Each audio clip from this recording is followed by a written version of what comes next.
Hello mga busing, so natay dawat diri karon nga Infinix Hot 40 ay no. Gipadala dai ni sa ato ang amigo no from Dipolog paingon diri sa ato ang shop.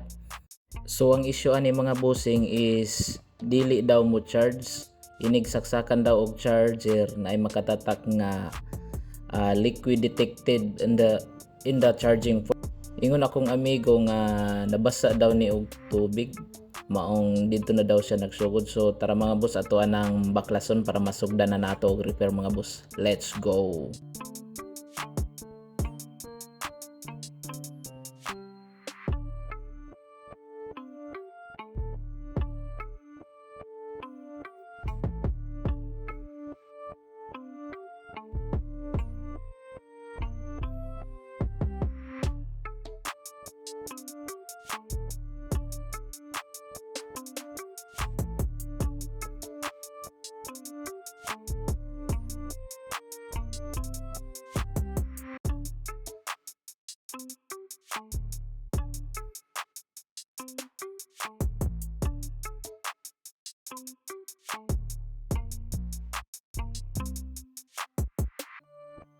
So diri ang mga boss, so na humana na to og disassemble no og natangtang na pod nato ang iya ang charging board.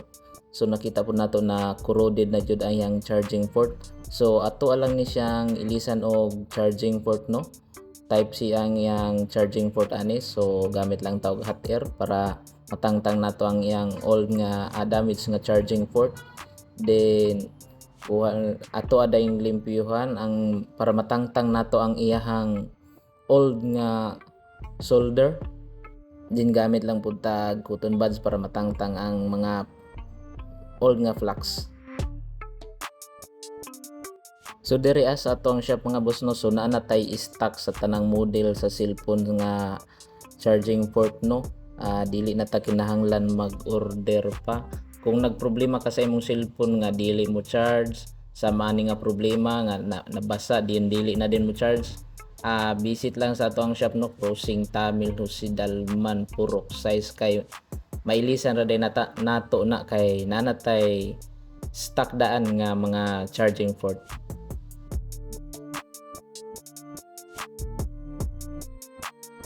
So diri ang mga boss, so humana na to og ilis og new nga charging port no. Ato lang i-check ang iyang mga lines kung wala bay shorted para diretso-diretso na ta. So pag humana tog check og wala na, apply na din ta og UV glow para mosamot og lig-on ang atong pag-repair no. Dili na magbalik-balik si customer, then apply lang tag UV light para mugahe ang UV glow. So humana no, so ato ana dayong i-assemble para ma-check na nato. Tara mga boss, let's go.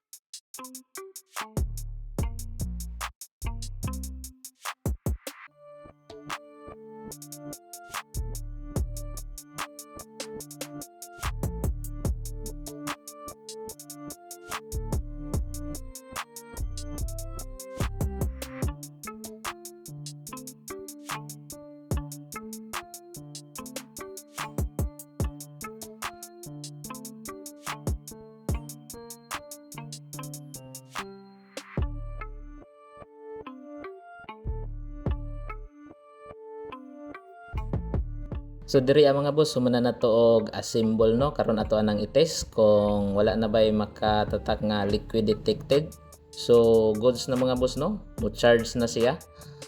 Kung nakagusto ka ni nga video, please share this video o i-follow ang ako ang page. Salamat mga boss sa inyong pagtanaw.